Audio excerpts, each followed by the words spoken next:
Hello, English learners. Welcome back to the Global English Guide, your best place to get better at English while chatting about real life things that matter. I'm Jack. And I'm Sophia. Today we're talking about something many of you will feel connected to being ambitious but lazy. Oh, that tricky mix.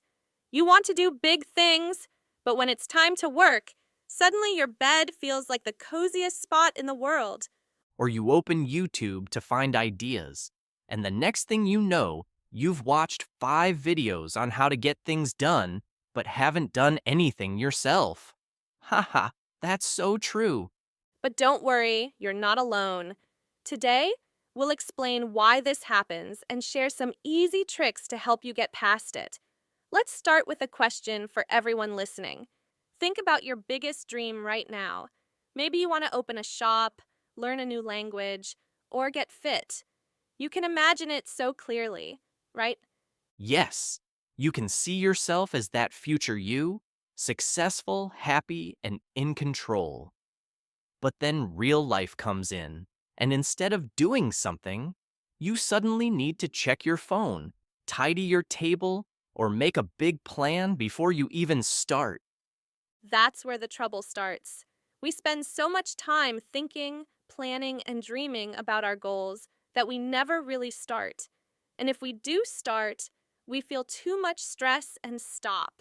It's like standing at the bottom of a tall hill, looking up and thinking, oh, that's too high. I'll climb it tomorrow. So, what can we do? That's what we're talking about today. How to work with your laziness, not against it, so you can start reaching your dreams. Sophia, let's talk about why this happens. Why do people with big dreams feel lazy? It's actually pretty easy to understand.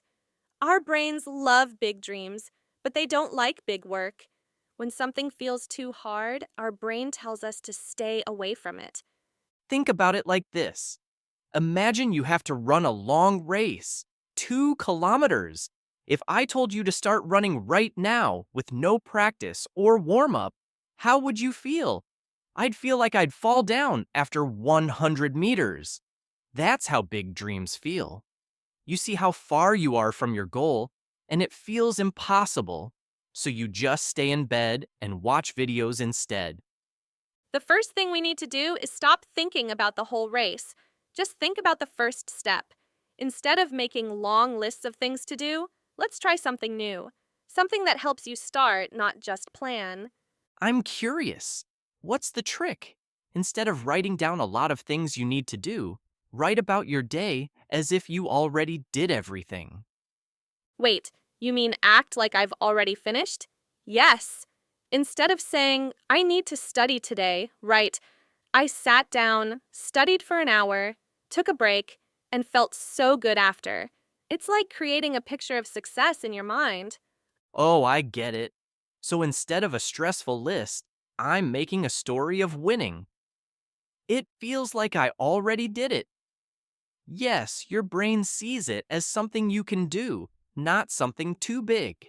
When you write it like it's already done, it makes starting feel easier. That makes so much sense. A normal list makes me think of all the things I haven't done, but this way, my brain thinks I already did something. And the best part? No stress, no feeling too much. Just an easy way to make work feel light. Let's try it. Normally I'd write, go to the gym, study for 2 hours, clean my room, finish my work task. But that looks so tiring. So instead, I'll write, I went to the gym for 30 minutes and felt so fresh after. Then I studied for 2 hours, and it was easier than I thought. I even cleaned my room and finished my work task before dinner, so I felt really proud. That sounds so much better. It makes me want to do it because it feels like I can. That's the power of changing how you think. Instead of a hard list, you're giving yourself a clear and happy picture of success. But what if I write it and still don't feel like doing it? Then make it even smaller. Instead of a whole day, just write one thing. I finished my work task today, and it felt great. If a full day feels too much, focus on one small job and write it like it's done. And if you need a little push, imagine how you'll feel at the end of the day, happy and proud after finishing that one thing. Okay, so now I know how to start. But what if the job is boring? Good question. That's where our next trick comes in, making work feel like fun, so you want to do it. I love this trick because, let's be honest, if something feels boring, we don't do it. But if it's fun, we'll do it for hours. So instead of pushing yourself to work hard, you can make your brain want to do the job. But how? Let's say you need to clean your room. What makes it less boring? Music. I play my favorite songs, and suddenly I'm dancing while cleaning. Yes, small things make a big difference. Music, a new place to work, or even a cup of tea. These little changes make boring jobs more fun. But what about studying? How do I make that fun? Turn it into a game. Set a timer for 10 minutes and try to do as much as you can before it stops. Oh, like a fast game. That makes it exciting. Or use treats. If I finish this job, I get a tea break. I love that. So instead of forcing myself to work, I make it fun. That's what makes it easier to start and keep going. Okay, so now I'm starting and having fun. But what if I don't finish things? That's where our next trick comes in, the unfinished job effect. Let's talk about it. We've shared how to start and make work fun. But what about starting something and then never finishing it? Oh, that's me. I'll start something, feel good for a while, then lose energy and tell myself I'll finish later. But later never comes. And the worst part? That unfinished job stays in your mind, making you feel bad every time you think about it. Yes, I'll ignore something for days. But when I try to rest, my brain reminds me about it. That's called the Zeigarnik effect. It's a mind trick. Once we start something, our brain doesn't like leaving it undone. Oh, that's why I can't stop watching a show once I start. Yes, and you can use that trick for work too. How? Don't try to finish, just try to start. Once you start, your brain will push you to keep going because it doesn't like leaving things undone. So instead of saying, I need to finish this letter, I say, I'll write the first line. Yes. Once you write that first line, your brain won't want to stop. Soon, you've written a paragraph, then a page, and you're done. That's clever. It's easier to tell myself to do one small thing than the whole job. So now we know how to start, make work fun, and keep going. But what if we're doing the wrong things? What if we're just busy, not getting closer to our dreams? I know this one. Some days, I'm so busy replying to messages, sorting my papers, checking my phone, but at the end of the day, I've done nothing important. That's what happens when we don't pick the right things to do. Just because you're doing something doesn't mean you're moving forward. It's like walking on a moving belt. Lots of effort, but you're not going anywhere. That's why we need the Eisenhower box. It helps us see what's really important and what's just wasting time. It's an easy way to sort jobs. Picture a box with 4 parts. Every job fits into one part. 1. Important and needs to be done now. Like deadlines or urgent things, do it now. 2. Important but can wait. Like learning a skill or exercising, plan it. 3. Needs to be done now but not important. Like messages or small tasks, give it to someone else. 4. Not important and not needed. Like watching random videos, skip it. Oh, so my 2-hour video time falls in part 4. Yes, if it's not helping you reach your dreams, it's probably just taking your focus away. How do I use this? Write down your jobs and put them in the right part. You'll see where your time is going and what you can ignore or plan for later. That makes sense. So instead of feeling busy all the time, I focus on what really helps me move forward. Yes, work smarter, not harder. But what about people who stop because they're scared of doing it wrong? That's a big one. That's where our next trick comes in. Learning to be okay with not being good at something so you can get better. I don't like being bad at things. If I'm not good right away, I don't try. I understand. That's why wanting everything to be perfect makes us lazy. We don't start because we're scared of failing. Like, I always wanted to learn to dance, but after messing up a few steps, I thought, maybe I'm not meant to dance. That's the trap. If you only do things you're already good at, you never grow. The problem isn't being bad, it's thinking you should be great right away. So, how do we fix that? Pick something where you don't care about being good. Try a hobby just for fun. So I should start something I know I'll be bad at on purpose? Yes, it can be anything.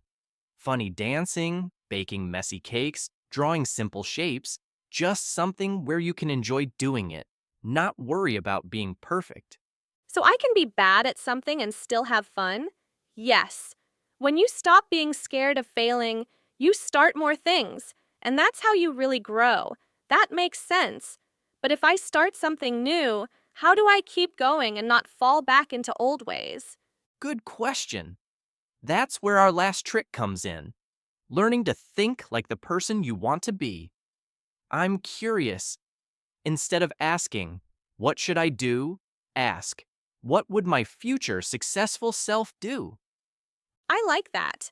So if I want to be fit, instead of thinking, should I exercise today? I ask, would a fit person skip their exercise?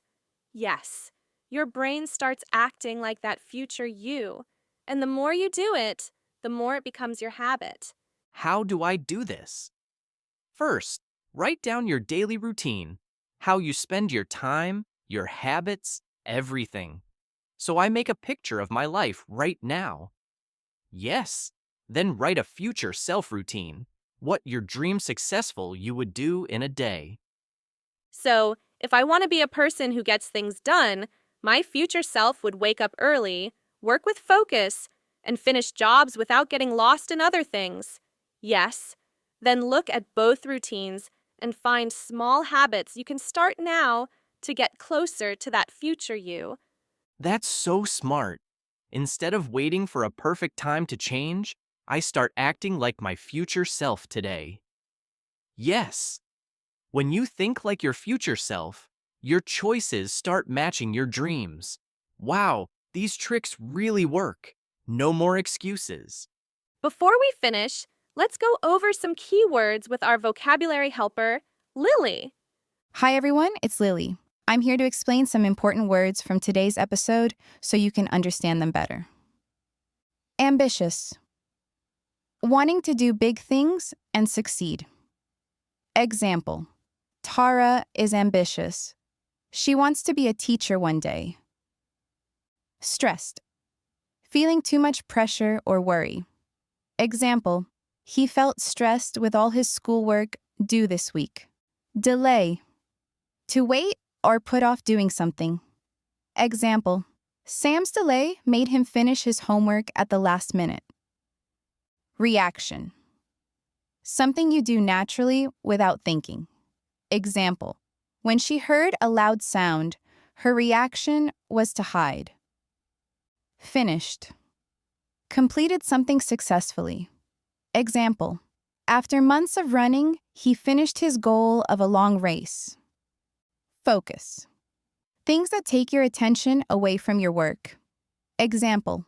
Social media takes my focus away when I study. View. A way of thinking about something. Example.